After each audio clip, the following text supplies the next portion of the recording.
ओम नमो भगवते वासुदेवाय। आप सभी का हमारे YouTube चैनल पर हार्दिक स्वागत है। आज आप सुनेंगे एकादशी व्रत पारण की बड़ी ही पावन कथा। इन कथाओं को श्रद्धा भाव से पूरा अवश्य सुनिएगा। प्रेम से बोलें लक्ष्मी नारायण भगवान की जय हो। तो आइए सुनते हैं एकादशी व्रत पारण से जुड़ी पौराणिक कथा। मनको जी बोधला धामन गांव के पटेल थे। इनकी स्त्री का नाम था मामा ताई। इनके यमा जी नाम का एक पुत्र तथा भागीरथी नाम की एक कन्या थी। स्त्री पतिव्रता थी, पति की सेवा में लगी रहती थी। पुत्र सुशील था, विनयी था, माता पिता की आज्ञा मानकर चलने वाला था। कन्या सुंदरी तथा गुणवती थी। पूरा परिवार साधु ब्राह्मणों की सेवा करने वाला, सदाचारी और भगवान का भक्त था। घर में भरपूर धन था, कोठे अन्न से भरे थे। गौशाला में बैल, गाय और भैंसों की पांत बंधा करती थी। सदा अतिथियों का सत्कार होता था। एक बार देश में अकाल पड़ गया। मनुष्य अन्न बिना और पशु चारे बिना मरने लगे। मनको जी बोधला ने पत्नी से कहा, देखो, आज भगवान ही भूखे और दरिद्र के रूप में हमसे पूजा चाहते हैं। घर में जो भी अन्न धन है वह उन्हीं की कृपा का प्रसाद है। भूखों को अन्न, प्यासों को जल, नंगों को वस्त्र और रोगियों को औषध देना ही भगवान की सच्ची पूजा है। पर देखो, कहीं दान का अभिमान न आ जाए। नम्रता पूर्वक मीठी बाणी से सबका सत्कार करते हुए ही पूजा अर्पण करनी चाहिए। पति की आज्ञा मानने वाली मामा ताई ने बड़ी प्रसन्नता से ये आज्ञा स्वीकार की। भूखों को अन्न, नंगों को वस्त्र और अनाथों को आश्रय मिलने लगा। दूर दूर से सैकड़ों सहस्त्रों कंगाल भूखे लोगों की भीड़ आने लगी। मनको जी और मामा ताई बड़े प्रेम से सबका सत्कार करते थे, किंतु उनके पास धन तो था परिमित ही। अन्न समाप्त हो गया, वस्त्र बट गए, सोना और रत्न बेचकर जो मिला वह भी बांट दिया गया। घर में चारा नहीं रहा तो पशु भी दान कर दिए गए। घर में बर्तन तक न रहे।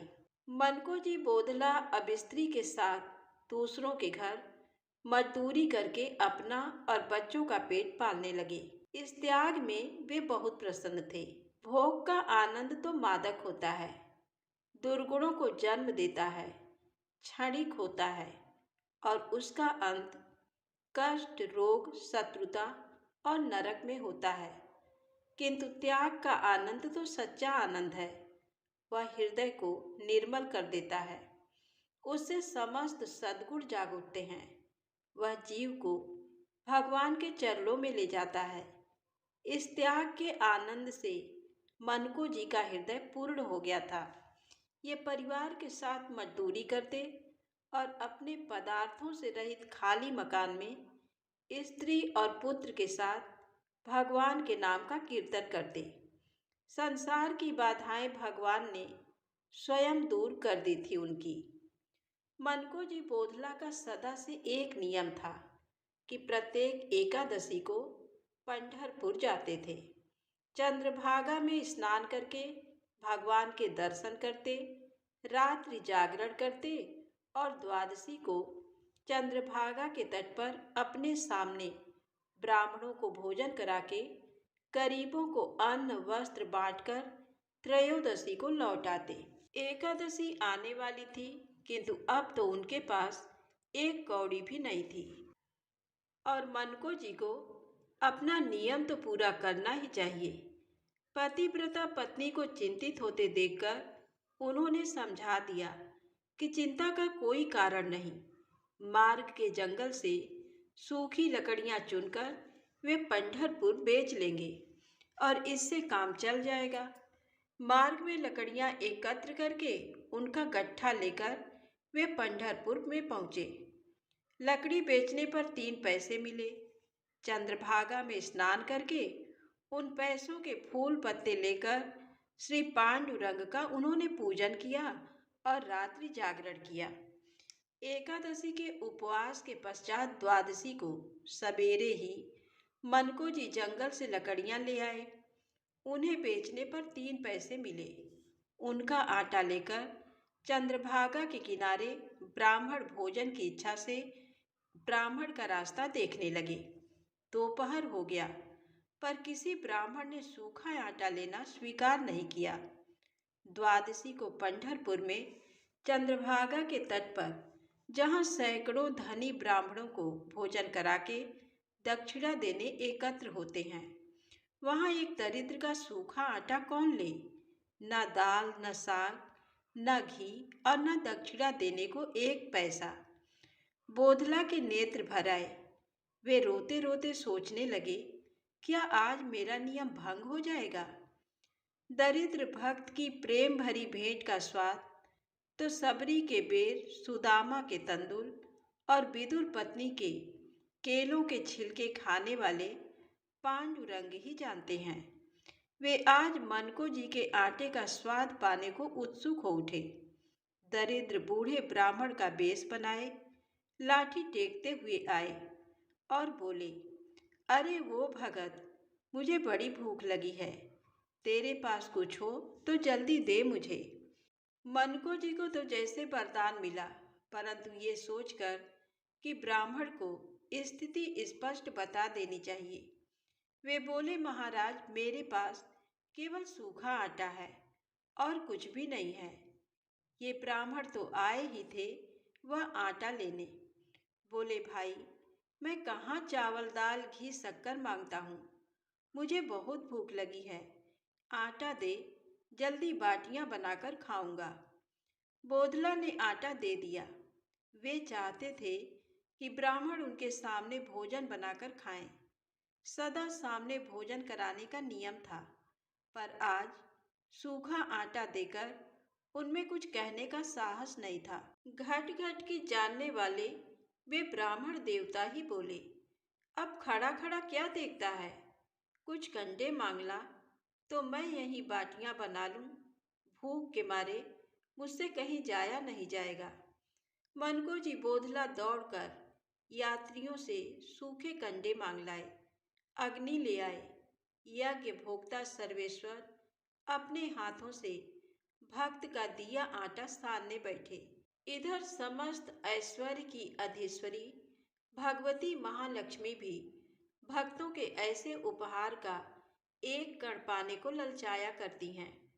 वे जानती हैं कि उनके स्वामी ऐसे मधुर पदार्थ पाकर उन्हें सर्वथा भूल जाते हैं।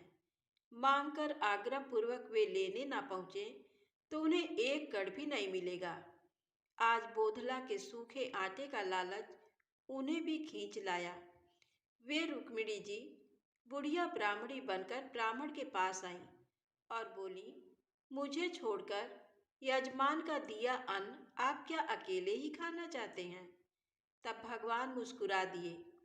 उन वृद्धा मैया ने बाटियां बनानी प्रारंभ की।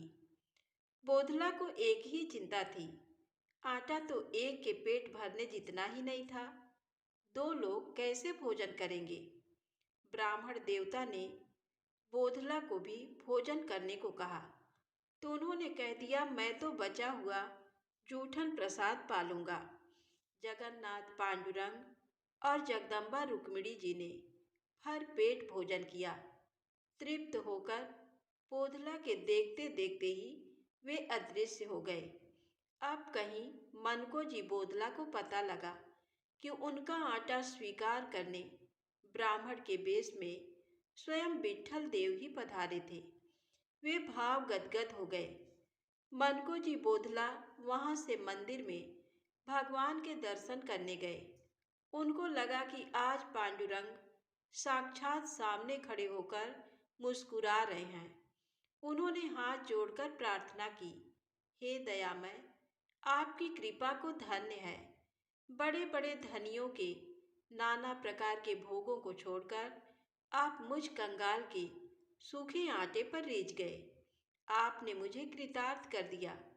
भगवान ने कहा, भाई, मैं तो सभी जगह जाना चाहता हूँ, पर बड़ी बड़ी धनियों में मुझे पूछता ही कौन है। मनको जी ने कहा, भगवान, ऐसा कैसे हो सकता है? तो भगवान बोले, देखो, अमुक धनी के यहाँ मिठाइयाँ बन रही हैं। ब्राह्मणों को निमंत्रण भेज दिया गया है। 1000 ब्राह्मण कल वे जिमाएंगे। मैं भी वहाँ जाऊँगा। तुम द्वार पर रहना और देखना। दूसरे दिन बोधला उन धनी के द्वार पर पहुँच गए। 1000 पत्तलें और आसन बिछ गए थे। मुनीम जी निमंत्रित ब्राह्मणों की सूची में नाम देख देखकर ब्राह्मणों को बैठा रहे थे। स्वयं बाबूजी खड़े होकर देख रहे थे कि एक भी फालतू आदमी न आ जाए। इतने में वे ही बूढ़े ब्राह्मण लाठी टेकते, कमर में टाट का टुकड़ा लपेटे आए और सेठ जी से कहने लगे, मैं बहुत भूखा हूँ। बाबूजी ने नाम पूछा, सूची देखी और कहा, आपको तो निमंत्रण नहीं दिया गया, आप भोजन नहीं कर सकते। वृद्ध ब्राह्मण ने कहा, आप 1000 ब्राह्मण जिमा रहे हैं, मैं बूढ़ा हूँ, भूखा हूँ, एक अधिक जिमा देंगे तो कोई हानि ना होगी। बाबूजी बिगड़े, हम भिखमंगों को खिलाने नहीं आए हैं, चले जाओ, यहाँ कुछ भी नहीं मिलेगा। ब्राह्मण देवता भी पूरे हठी निकले। वे एक पत्तल पर बैठते हुए बोले, मैं तो आज खाकर ही जाऊंगा। अब बाबूजी का पारा चढ़ गया। वे गरजते हुए बोले, इस बदमाश को पकड़कर निकाल दो। बाप का घर बना लिया है कि जबरदस्ती बैठ गया। ब्राह्मण ने प्रार्थना की तो क्रोध और भड़क गया। बाबूजी ने अपने नौकरों से धक्का दिलाकर द्वार से बाहर निकलवा दिया उन्हें। बोधला ये सब दूर खड़े देख रहे थे।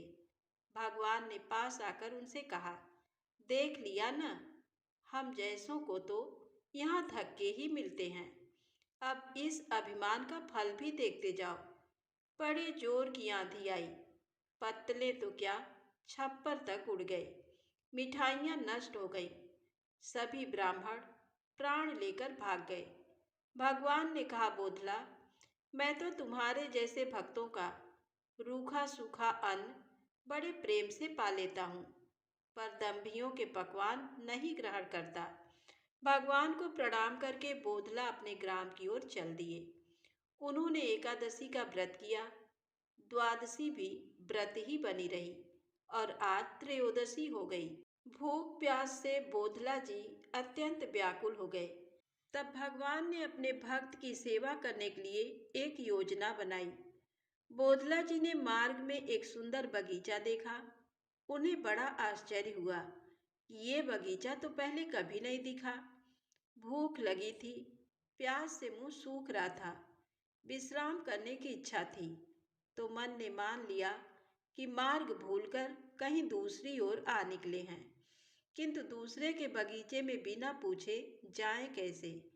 इतने में इस समस्त सृष्ट रूपी बगीचे की रक्षा करने वाली रुक्मिणी मैया मालिन के बेस में आई और कहने लगी, भगत जी, आप थके हुए जान पड़ते हैं।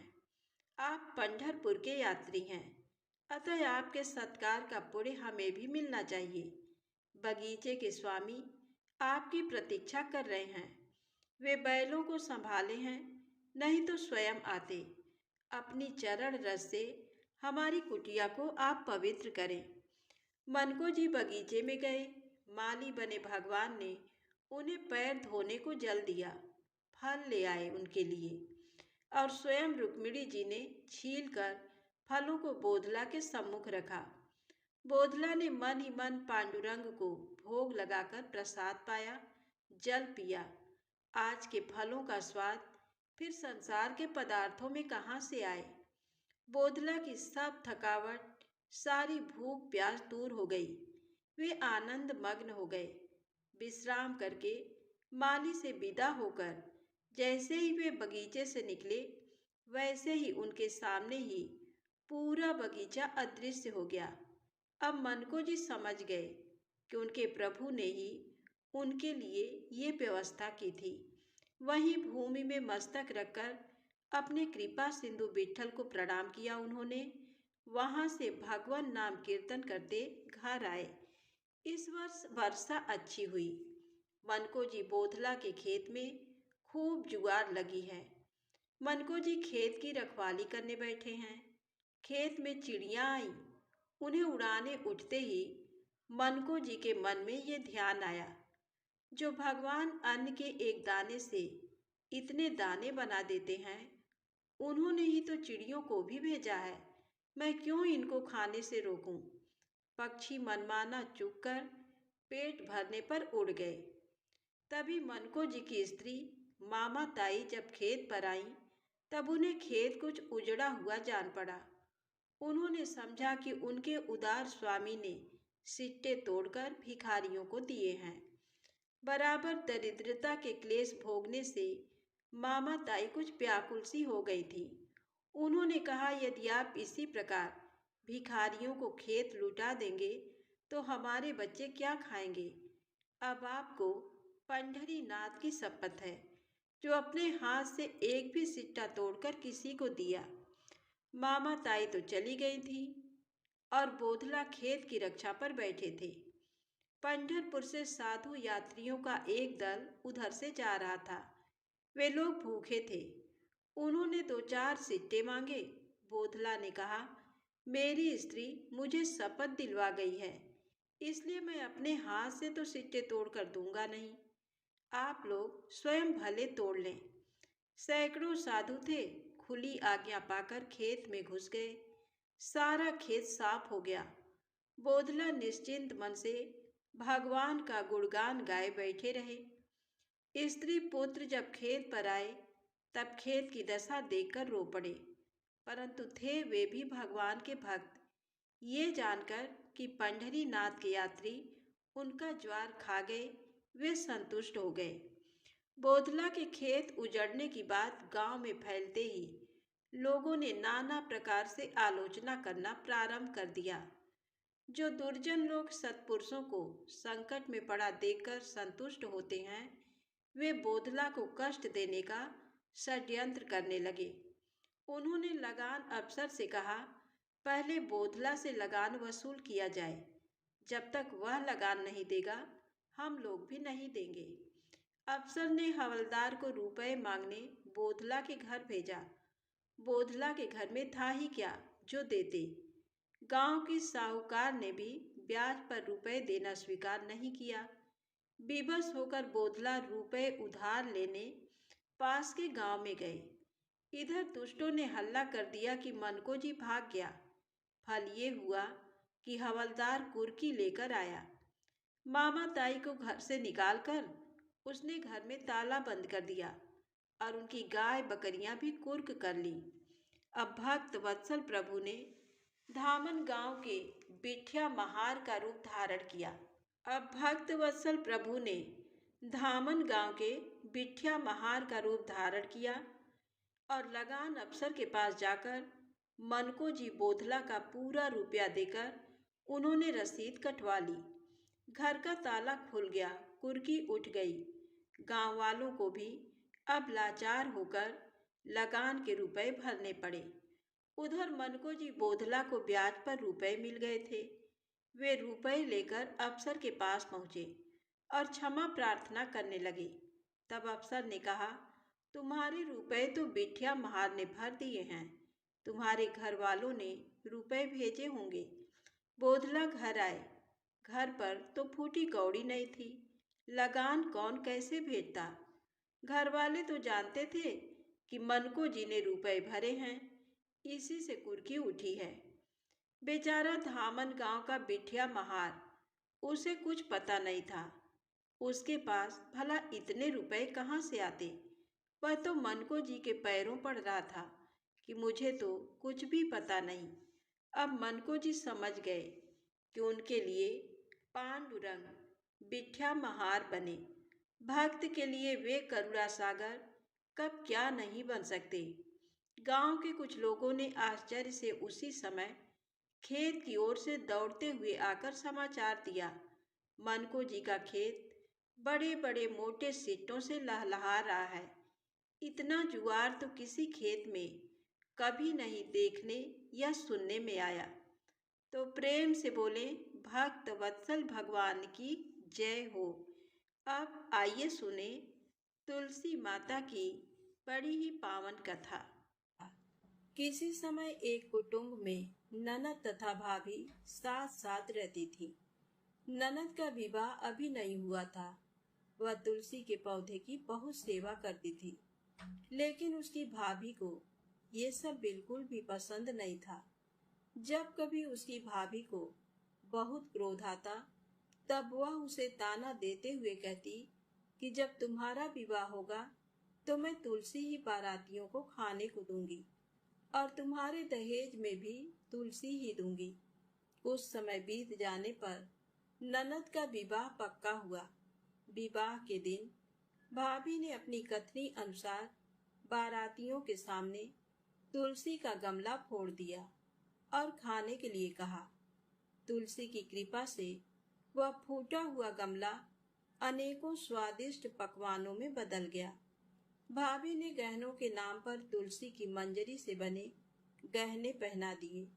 वह सभी सुंदर सोने जवाहरात में बदल गए।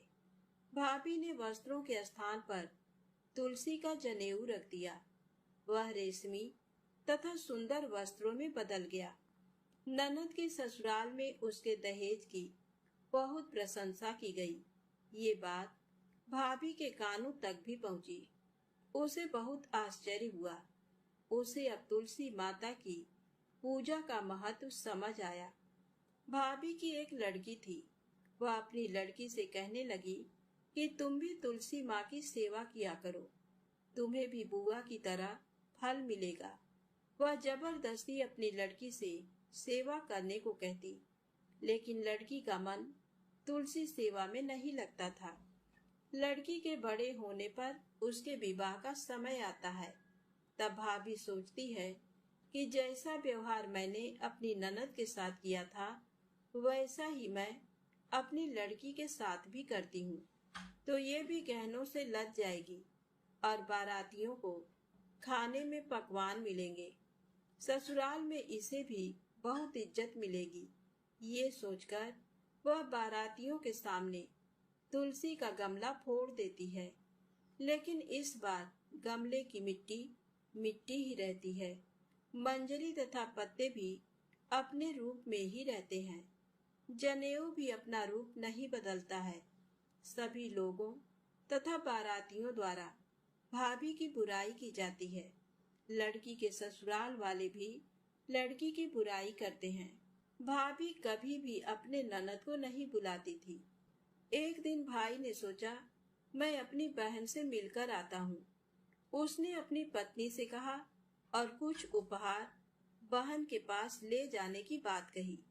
तब भाभी ने थैले में ज्वार भरकर कहा कि और तो कुछ नहीं है, तुम यही ले जाओ। वह दुखी मन से बहन के पास चल दिया।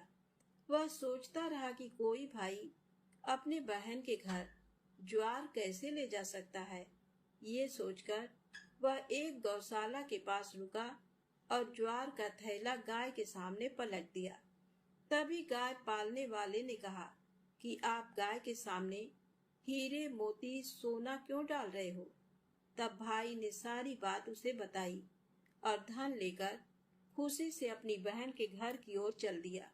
दोनों बहन भाई एक दूसरे को देखकर अत्यंत प्रसन्न हुए और भाई ने वो सारे हीरे जवाहरात सोने अपनी बहन को दे दिया। बहन बहुत प्रसन्न होती है तो प्रेम से बोले, तुलसी माता की जय हो। हे तुलसी माता, जैसे आपने उस बहन और भाई पर कृपा करी, वैसे ही कहानी कहने वाले, कहानी सुनने वाले, साथ ही हुंकारा भरने वाले पर भी करना। प्रेम से बोले, तुलसी माता की जय हो।